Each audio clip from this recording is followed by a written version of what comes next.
Hello friends, ओम श्री गणेशाय नमः। जय श्री कृष्णा। आप सभी का स्वागत है आपके अपने यूट्यूब चैनल पर। फ्रेंड्स, आज हम आपको इस वीडियो में बताने जा रहे हैं भगवान परशुराम जयंती का शुभ मुहूर्त, भगवान परशुराम के जन्म से जुड़ी हुई कथा और महत्व के बारे में। फ्रेंड्स, वीडियो शुरू करने से पहले आपसे रिक्वेस्ट है, अगर आप हमारे चैनल पर नए हैं और आपने अभी तक चैनल को सब्सक्राइब नहीं किया है तो प्लीज सब्सक्राइब कीजिएगा चैनल को, साथ ही प्रेस कीजिएगा बेल आइकन को, जिससे नए वीडियो से रिलेटेड नोटिफिकेशन आपको तुरंत प्राप्त हो सके।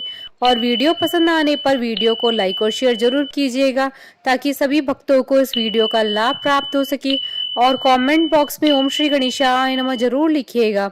परशुराम जयंती हिंदू धर्म का महत्वपूर्ण त्योहार है। हिंदू पंचांग के अनुसार प्रतिवर्ष वैशाख माह में शुक्ल पक्ष की तृतीया तिथि के दिन परशुराम जयंती मनाई जाती है। यह पावन दिन भगवान परशुराम का जन्मोत्सव है। हिंदू धार्मिक मान्यता के अनुसार भगवान परशुराम जगत के पालनहार विष्णु जी के छठे अवतार है। इस दिन विधि विधान से भगवान परशुराम जी की पूजा की जाती है। इस पावन दिन को अक्षय तृतीया भी कहा जाता है। माना जाता है कि इस दिन किया गया दान पुण्य कभी क्षय नहीं होता है। अक्षय तृतीया के दिन जन्म लेने के कारण ही भगवान परशुराम की शक्ति भी अक्षय थी। भगवान शिव और भगवान विष्णु के संयुक्त अवतार माने जाते हैं। शास्त्रों में उन्हें अमर माना गया है। शिव जी से उन्होंने संहार लिया और विष्णु जी से उन्होंने पालक की गुण प्राप्त किए। सहस्त्रार्जुन जैसे मंदाक का वध करने के लिए परशुराम जी अवतरित हुए। महर्षि जमगादनी के 4 पुत्र हुए, उनमें से परशुराम चौथे थे। परशुराम के जन्म का नाम राम माना जाता है। वहीं रामभद्र, भार्गव, भृगुपति, जमदग्नि, भृगुवंशी आदि नामों से भी जाना जाता है। मान्यता है कि पापियों के संहार के लिए उन्होंने भगवान शिव की कड़ी तपस्या कर उनसे युद्ध कला में निपुणता के गुर वरदान स्वरूप पाए थे। भगवान शिव ने उन्हें असुरों का नाश करने के लिए कहा। राम ने बिना किसी अस्त्र से असुरों का नाश कर दिया। भगवान शिव से उन्हें कई अद्वितीय शस्त्र भी प्राप्त हुए थे। इन्हीं में से एक था भगवान शिव का परशु, जिसे फरसा या कुल्हाड़ी भी कहते हैं। यह इन्हें बहुत प्रिय था। वे इसे हमेशा साथ रखते थे। परशु धारण करने के कारण इन्हें परशुराम कहा गया। कहा जाता है कि भारतवर्ष के अधिकांश ग्राम उन्हीं के द्वारा बसाए गए हैं। पौराणिक कथा के अनुसार परशुराम ने तीर चलाकर गुजरात से लेकर केरल तक समुद्र को पीछे धकेलते हुए नई भूमि का निर्माण किया, इसलिए उन्हें भार्गव के नाम से भी जाना जाता है। परशुराम जी को भगवान विष्णु का अशोका अवतार भी कहा जाता है, क्योंकि पौराणिक मान्यताओं के अनुसार परशुराम क्रोध के पर्याय रहे हैं। अपने पिता की हत्या के प्रतिशोध में उन्होंने हे वंशी क्षत्रियों के साथ 21 बार युद्ध किया और उनका समूल नाश कर दिया।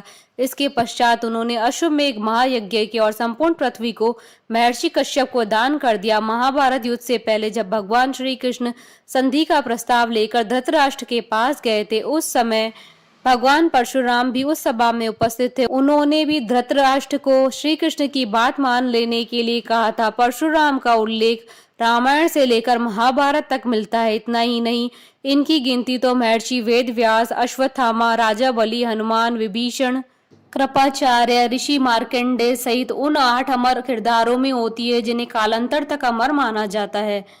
फ्रेंड्स, अब आइए जानते हैं परशुराम जयंती का शुभ मुहूर्त। हिंदू पंचांग के अनुसार इस बार परशुराम जयंती 3 मई 2022 मंगलवार के दिन है। तृतीय तिथि प्रारंभ होगी 3 मई 2022 को सुबह 5:18 पर और तृतीय तिथि का समापन होगा 4 मई 2022 को सुबह 7:32 पर।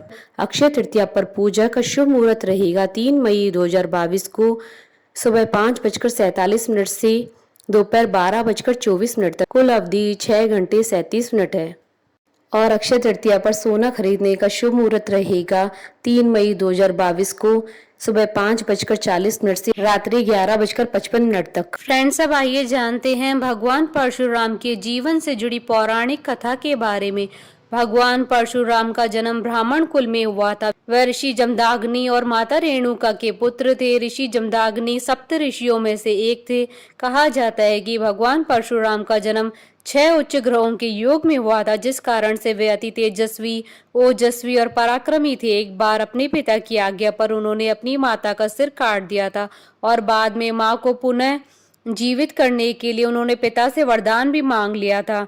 हे वंश के राजा सहस्त्रार्जुन ने अपने बल और घमंड के कारण लगातार ब्राह्मणों और ऋषियों पर अत्याचार कर रहे थे। प्राचीन कथा और कहानियों के अनुसार एक बार सहस्त्रार्जुन अपनी सेना सहित भगवान परशुराम के पिता जमगादनी मुनि के आश्रम में पहुंचा। जमगादनी मुनि ने सेना का स्वागत और खान पान की व्यवस्था अपने आश्रम में की। मुनि ने आश्रम की चमत्कारी कामधेनु गाय के दूध से समस्त सैनिकों की भूख शांत की। कामधेनु गाय के चमत्कार से प्रभावित होकर उसके मन में लालच पैदा हो गया। उसके बाद जमगादनी मुनि से कामधेनु गाय को उसने बलपूर्वक छीन लिया। जब यह बात परशुराम को पता चली तो उन्होंने सहस्त्रार्जुन का वध कर दिया।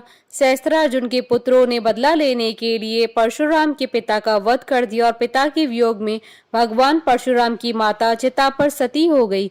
पिता के शरीर पर 21 घाव को देखकर परशुराम ने प्रतिज्ञा ली कि वह इस धरती से समस्त क्षत्रिय वंश का संहार कर देंगे। इसके बाद पूरे 21 बार उन्होंने पृथ्वी से क्षत्रियों का विनाश कर अपनी प्रतिज्ञा पूरी की। भगवान परशुराम को क्रोध भी अधिक आता था। उनके क्रोध से स्वयं गणपति महाराज भी नहीं बच पाए थे। एक बार जब परशुराम भगवान शिव के दर्शन करने के लिए कैलाश पहुंचे तो गणेश जी ने उन्हें उनसे मिलने नहीं दिया। इस बात से क्रोधित होकर उन्होंने फरसे से भगवान गणेश का एक दांत तोड़ डाला। इस कारण से भगवान गणेश जी एक दंत कहलाने लगे। बोलिए भगवान विष्णु की जय, भगवान परशुराम जी की जय, सनातन धर्म की जय।